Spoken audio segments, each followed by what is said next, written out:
அதிகாரிகள், முக்கிய பிரமுகர்கள் அத்தனை பேருக்கும் இந்த பெண்களை சப்ளை செய்கிற வேலையையும் ஞானசேகரன் செய்திருக்கிறான்.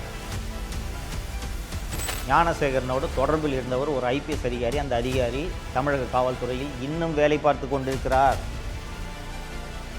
அந்த விஷயம் வெளியில் வந்துடக்கூடாது என்பதற்காகத்தான் தமிழகத்தையே உலுக்கி போடுது இந்த சம்பவம். வணக்கம் தமிழ் பெருங்குடி மக்களே.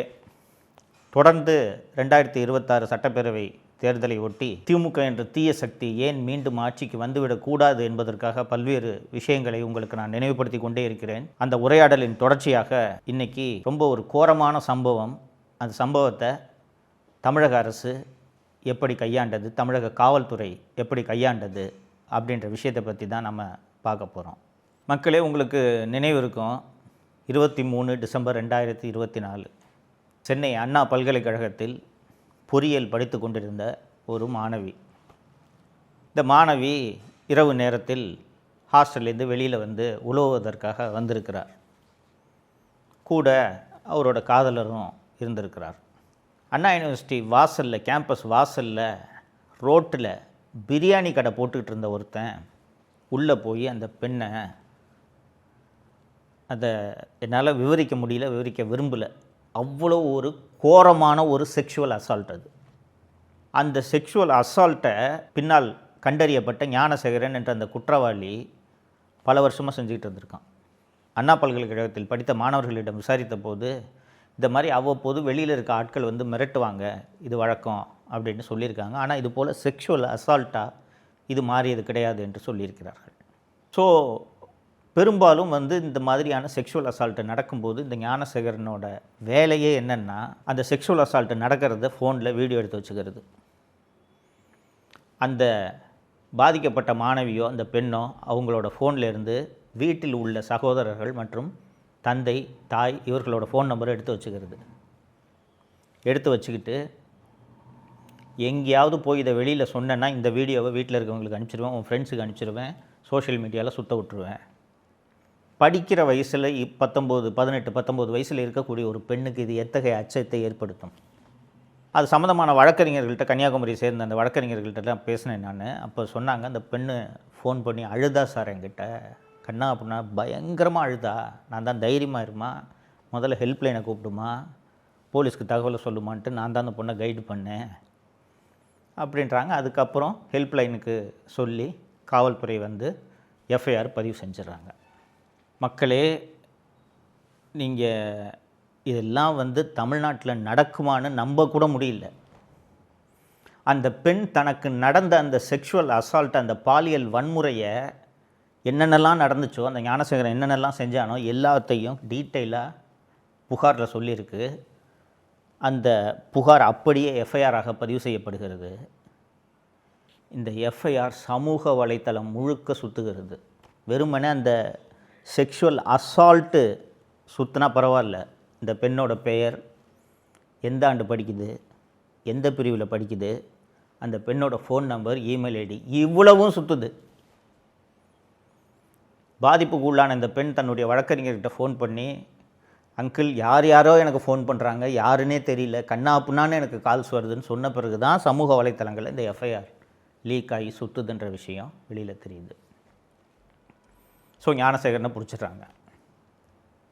பிடிச்ச பிறகு தமிழகத்தையே உலுக்கி போடுது இந்த சம்பவம். ஏன்னா அந்த எஃப்ஐஆரில் இருக்கிற அந்த டீட்டெயில்ஸ்லாம் வெளியில் வந்தோன்னே எல்லோரும் ரொம்ப கோரமாக உணர்றாங்க.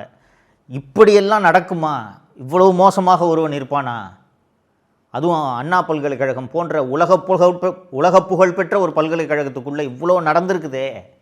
இப்படி ஒரு குற்றம், மோசமான குற்றம் நடந்திருக்கிறது. அதோட எஃப்ஐஆரும் இப்படி லீக் ஆகி அந்த பெண்ணின் விவரங்களும் வெளியே வருகிறது அப்படின்னு மக்கள் எல்லாம் கொதித்து போய் சென்னை உயர்நீதிமன்றத்தில் அண்ணா திராவிட முன்னேற்ற கழகத்தின் சார்பில் பொதுநல வழக்கு ஒன்று தாக்கல் செய்யப்பட்டு இந்த வழக்கை சிபிஐக்கு ஒப்படைக்க வேண்டும் என்று கோரப்படுகிறது.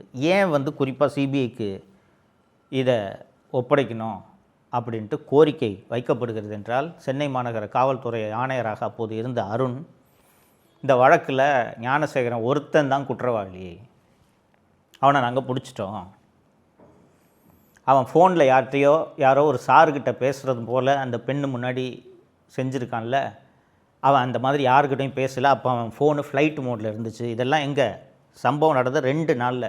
இன்வெஸ்டிகேஷன் முழுக்க சொல்கிறாரு வெளியில். அதில் ஒரு நபரை வந்து இவன் பேசும்பொழுது சார்னு சொன்ன மாதிரி நிறைய பேர் குறிப்பிட்றாங்க. அது நடக்கலை, அது அவன் பொய்யா சொன்னது. குறிப்பாக அந்த அக்கரன்ஸ் நடக்கும்போது அவன் அந்த ஃபோனே ஏரோப்ளேன் மோடில் தான் போட்டு வச்சுருந்தான்.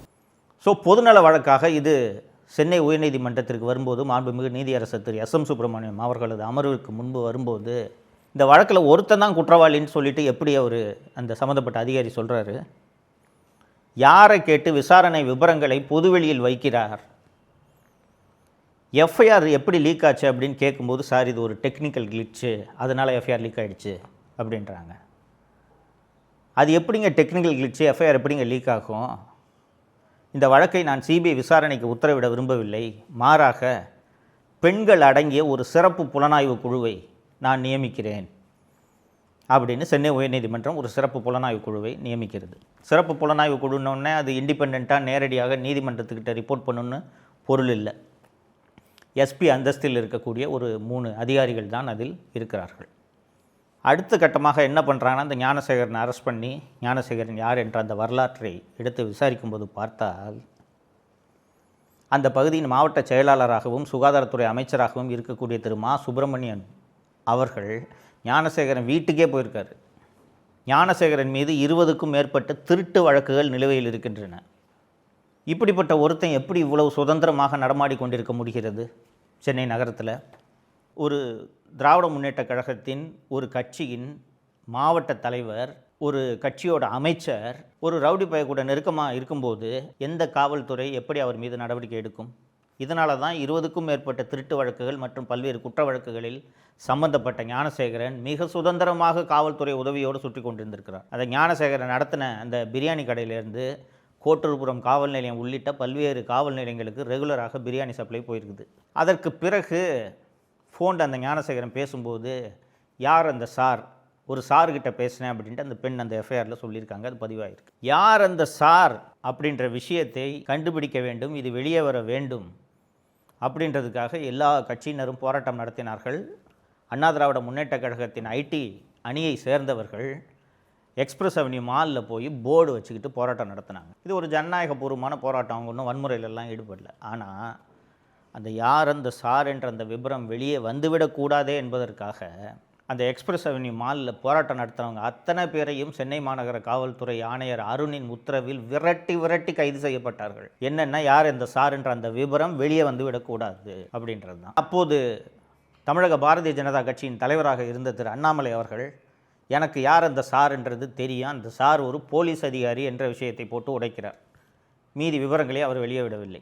அதற்கப்புறம் சுற்றி விசாரித்து பார்த்தா, இந்த ஞானசேகரன் இந்த ஒரு பெண்ணை மட்டும் இப்படி செய்யவில்லை, இதே வேலையாக இருந்திருக்கிறான். இதை போய் இந்த மாதிரி பண்ணது இல்லாமல் இந்த மாதிரி இந்த பாலியல் அத்துமீறல் வன்முறைகளை வீடியோ எடுத்து வச்சுக்கிட்டு தனக்கு தெரிந்த அதிகாரிகள், முக்கிய பிரமுகர்கள் அத்தனை பேருக்கும் இந்த பெண்களை சப்ளை செய்கிற வேலையையும் ஞானசேகரன் செய்திருக்கிறான் என்ற விவரங்கள் எல்லாம் பின்னால் வருகிறது. அப்படி இந்த ஞானசேகரனோடு தொடர்பில் இருந்த அந்த ஞானசேகரனோட ஃபோன் ரெக்கார்டு எல்லாத்தையும் எடுத்து பார்க்கும்போது, ஞானசேகரனோடு தொடர்பில் இருந்தவர் ஒரு ஐபிஎஸ் அதிகாரி. அந்த அதிகாரி தமிழக காவல்துறையில் இன்னும் வேலை பார்த்து கொண்டிருக்கிறார். அந்த விஷயம் வெளியில் வந்துடக்கூடாது என்பதற்காகத்தான் அவசரமாக ஞானசேகரன் வழக்கை முடித்து ஞானசேகரனுக்கு தண்டனை பெற்று கொடுத்து விட்டார்கள். ஒன்று, இந்த எஃப்ஐஆர் எப்படி லீக் ஆச்சுன்றதை கண்டுபிடிக்கணும் அப்படின்னு சொல்லிட்டு சென்னை உயர்நீதிமன்றம் உத்தரவிட்டிருந்தது அல்லவா? நான் ஏற்கனவே சொன்னேன், இந்த ஸ்பெஷல் இன்வெஸ்டிகேஷன் டீம்னா அதில் இருக்கிறவங்கலாம் வெறும் எஸ்பி தான், நேரடியாக நீதிமன்றத்துக்கு அவங்க பதில் சொல்ல போகிறதில்ல, உயர் அதிகாரி கீழே தான் வேலை செய்கிறாங்க அப்படின்ட்டு. ஸோ இந்த எஃப்ஐஆரை யாரெல்லாம் ஆக்சஸ் பண்ணியிருக்காங்கன்னு சொல்லிட்டு இந்தியன் எக்ஸ்பிரஸ், ஹிந்து போல பிரபல நாளேடுகள், பிரபல தொலைக்காட்சி நிறுவனங்களில் வேலை செய்யக்கூடிய பத்திரிகையாளர்கள் அத்தனை பேரையும் அழைச்சி ஃபோனை கொடு, ஓப்பன் பண்ணி கொடுன்னு எல்லாரோட ஃபோனையும் சீஸ் பண்ணி ஓப்பன் பண்ணி கேட்குறாங்க. ஒரு பத்திரிகையாளர்னால் அவரோட ஃபோனில் 1000 விஷயம் இருக்கும். எஃப்ஐஆரை டவுன்லோட் பண்ணியான்னு கேட்டால், ஆமாம் சார் அவைலபிளாக இருந்துச்சு, டவுன்லோட் பண்ணேன், பார்த்தேன், அதில் இருக்க செய்தியை தான் நான் போட்டேன், நான் யாருக்கும் பரப்பலை, ஃபார்வர்ட் பண்ணல, அதெல்லாம் முடியாது, ஃபோனை கொடுத்துட்டு போ. தோழர்களே, உங்கள் அத்தனை பேருக்கும் தெரியும், இந்த காவல்துறையில் ஆன்லைனில் இந்த எஃப்ஐஆர் அப்லோட் பண்ணும்போது இந்த எஃப்ஐஆரை பார்க்கலாமா வேண்டாமா அப்படின்றதுக்கான கட்டுப்பாடு காவல்துறையில் அந்த கணினி ஆப்ரேட் பண்ணுறவங்ககிட்டே இருக்குது. அப்போ யாரோ ஒருவர் தவறு செய்து இந்த எஃப்ஐஆர் அத்தனை பேரும் தரவிறக்கம் செய்வது போல ஒரு தவறை காவல்துறையை சேர்ந்தவர் செய்ததனால் தானே மற்றவர்கள் எல்லாம் இதை எடுத்து பார்க்க முடிஞ்சிருக்கு. அப்போ காவல்துறையில் யார் அந்த தவறை செய்தது என்பதை கண்டுபிடிக்கிறது என்ன அவ்வளோ கஷ்டமா? இது எவ்வளோ கொடூரமான ஒரு விஷயம். ஒரு பெண் வந்து ஒரு மிக மோசமான பாலியல் வன்முறைக்கு ஆளாகி இருக்கிறாள். இன்னும் நிறைய பெண்களுக்கு அது நடந்திருக்கு. அத்தனை பேரும் அமைதியாக பிரச்சனை வேண்டான்ட்டு கம்ப்ளைண்ட் கொடுக்காமல் இருக்காங்க. ஒரு பொண்ணு தைரியமாக வந்து நான் கொடுக்குறேன் கம்ப்ளைண்ட்டுன்னு ஒரு பொண்ணு கம்ப்ளைண்ட் கொடுக்குது. அந்த பொண்ணோட ஃபோன் நம்பரு, டீட்டெயிலு, அப்பா பேர், வீட்டு அட்ரெஸ்ஸு, எந்த பிரான்ச்சில் படிக்குதுன்ற விவரத்தெல்லாம் தூக்கி வெளியில் விட்றாங்கன்னா இது என்ன மாதிரியான காவல்துறை? இதற்கு காரணமான அதிகாரிகள் மீது ஒரு நல்ல முதல்வராக இருந்தால் நடவடிக்கை எடுத்திருக்க வேண்டுமா வேண்டாமா? நம்ம வீட்டில் இருக்க பெண்கள் யாருக்காவது இந்த மாதிரியான ஒரு அவமானம் நடந்துருந்துச்சுன்னா நம்ம சும்மா இருப்போமா? நம்ம உணர்வுகள் எப்படி இருக்கும் யோசித்து பாருங்கள். தமிழக முதல்வர் கடுமையான நடவடிக்கை இதற்கு எடுத்திருக்க வேண்டுமா வேண்டாமா? இன்னைக்கு வரைக்கும் அந்த எஃப்ஐஆர் லீக் ஆனதுக்கு காரணம் யாருன்றதை கண்டுபிடிக்கவும் இல்லை, நடவடிக்கையும் எடுக்கல. ஒன்று. ரெண்டாவது, யார் அந்த சார் என்ற கேள்விக்கு இன்று வரை விடை தெரியவில்லை. அதிமுக பொதுச் செயலாளர் திரு எடப்பாடி பழனிசாமி அவர்கள் பிரச்சார கூட்டத்தில் பல இடங்களில் இதை குறிப்பிட்டிருக்காரு. யார் அந்த சார் என்றது அதிமுக ஆட்சிக்கு வந்த பிறகு தெரியத்தான் போகுது. நான் விடமாட்டேன், இந்த விசாரணையை மூடி மறைக்க விடமாட்டேன் அப்படின்னு பல கூட்டங்களில் அவர் பேசியிருக்கிறார். தமிழக மக்களே, தமிழ் பெருங்குடி மக்களே, இது போன்ற ஒரு மோசமான நிகழ்வு, ஒரு மோசமான துயரச் சம்பவம், பெண்களுக்கு பாதுகாப்பற்ற ஒரு சூழல் என்றுமே நடைபெறக்கூடாது, எங்கும் நடைபெறக்கூடாது. இந்த அண்ணா பல்கலைக்கழக மாணவியோட விவகாரத்தை பற்றி ஒரு சம்பவமாக இருக்கட்டும் அப்படின்றதுக்காக தான் நான் அதை எடுத்து பேசினேன். இது போல் நூற்றுக்கணக்கான சம்பவங்களை என்னால் பட்டியலிட முடியும்.